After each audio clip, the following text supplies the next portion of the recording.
All right, yo, what is good, guys? A lot has been going on the last few weeks, and I kind of missed an anniversary on the 31st of August.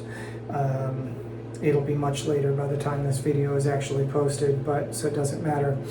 But this past August, August 31st specifically, but this past August 31st is the 1-year anniversary of me purchasing the Guinand Flight Engineer here. August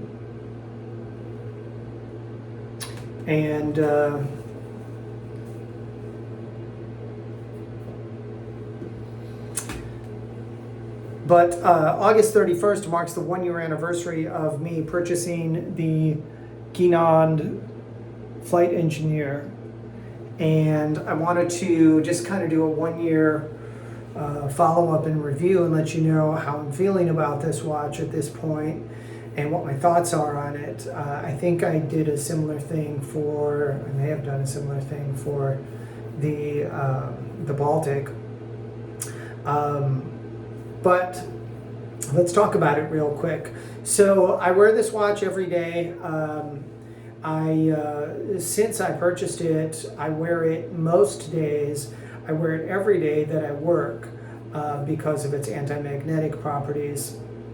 The Baltic, I was sometimes cycling in a few days during the week on my days off, or a few hours of my days off, and then switching back to this.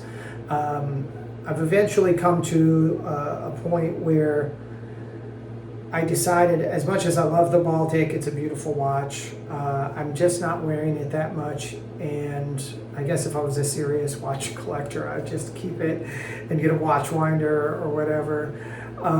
It's kind of a hassle for me, so, and I've got a buddy who's doing a ministry, doing some really, really wonderful work, so I'm going to donate it, the proceeds from it, towards his ministry. I think it'll be better use of it than it sitting around most of the time and me mainly just worrying about, it's not being worn enough and it's not running enough and worrying about it getting gummed up or what have you. So, but I'm really, really happy with this watch. I presently have it on a NATO strap by DaLuca. I forget what I paid for this. I think it was around $40, which is kind of on the expensive side for a NATO, but it's American made. And I really like it because it is much more durable than the typical NATOs that I've used that are made of like the seatbelt material that frays and gets kind of fuzzy, and they just start to look like crap if you wear them often. So, and they're cheap enough, I guess you could just buy them periodically and replace them. But most of them, virtually all of them that are in the affordable price bracket, are all made in China, and I try not to buy from China. The exception being the watch steward straps, which are those kind of elastic ones with the little hook, which I really like. They're comfortable and they wear well. They can come loose occasionally if you're really active. If you're kind of a desk diver, you're probably safe. But if you have a physically active job like I do, it can be a little nerve-wracking. So I've gone back to a straight traditional NATO. And I don't know if you can see, I was doing this with the 2 passes up above, one under the watch, and then the second strap underneath that. It just wasn't sitting well on my wrist because it put this buckle way over here, which made the watch want to sit kind of like that on my wrist, which, if you're trying to see the watch, makes it harder to see. And I have rotational issues in that arm anyway because I broke it when I was 16.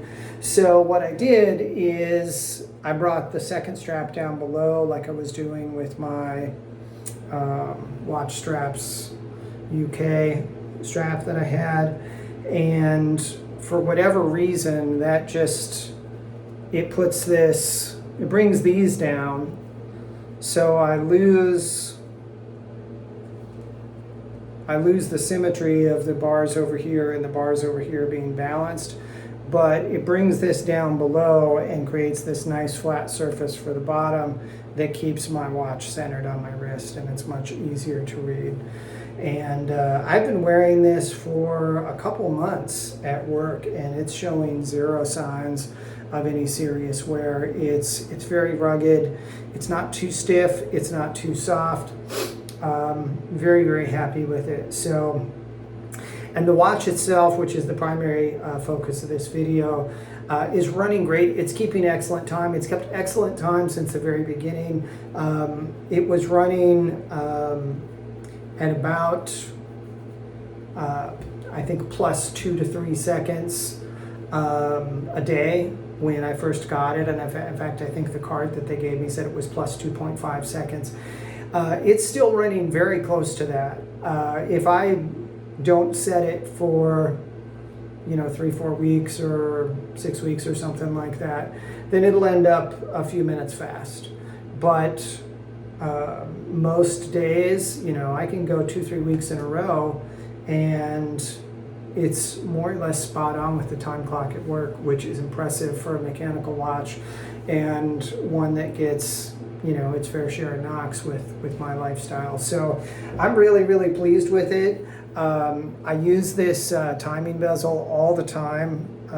It's so handy at work, especially when we're doing like a small bowel series where we have to take x-rays, immediately after administering contrast, and then every 30 minutes for, 2, 3, sometimes 4 hours or more until we get the progress through the patient's body to call the study, and it's just really handy for that. I use it to time other procedures at work as well.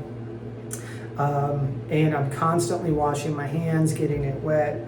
It takes everything like a trooper. The screw down crown is great.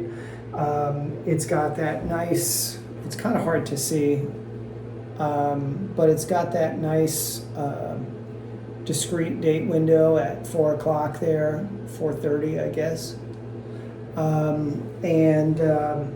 And the numbers are really big and easy to read at a glance. The loom on this is fantastic. I've done some videos on that. If I charge it with a flashlight for like 30 to 60 seconds, I mean, it's really bright and bold. And it's definitely comparable to the Seiko that I used to have, and Seikos are kind of legendary for their loom. So really, really pleased with the loom. And I get a lot of compliments on it. People I work with, a lot of them have complimented me on it over the years. They think it's very extravagant because they don't know much about watches, so they think it's a very expensive watch. But I'm just really, really pleased with it. The German engineering is just spot on. And I think I even dropped it once, which scared the daylights out of me, but it wasn't from very far. It bounced off my bed and onto the floor or something, the tile floor. No discernible marks on it. And it works fine. It still keeps incredible time. I know it has the Inca block shock protection. I don't know much about that, but whatever they did, it's working.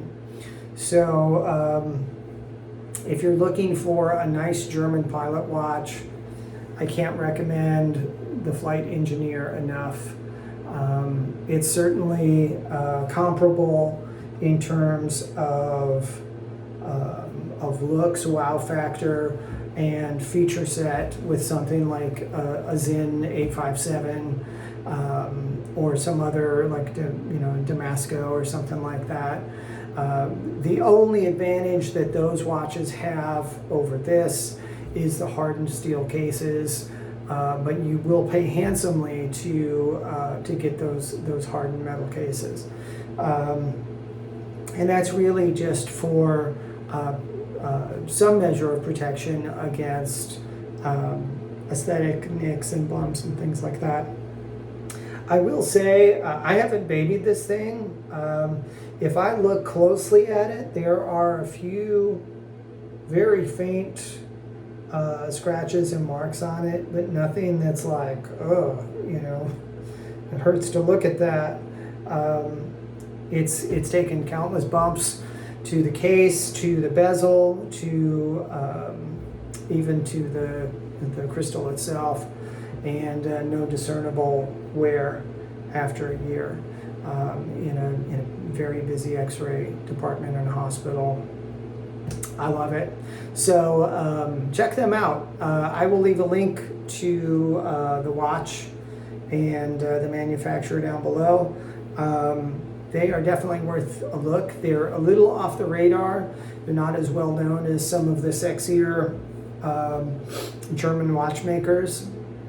But in fact, I think Laco, I'm not sure how you pronounce it in German. But anyway, they have a new DIN, I think it's a DIN 8357 series or something like that, that's supposed to be comparable to this and the Zen 857. Same kind of feature set. And, you know, again, you're going to pay handsomely for it. And it's not as nice a looking watch as this. So there you go. Thanks for checking in, guys. More stuff to come soon. I will see you guys later. God bless you. Bye.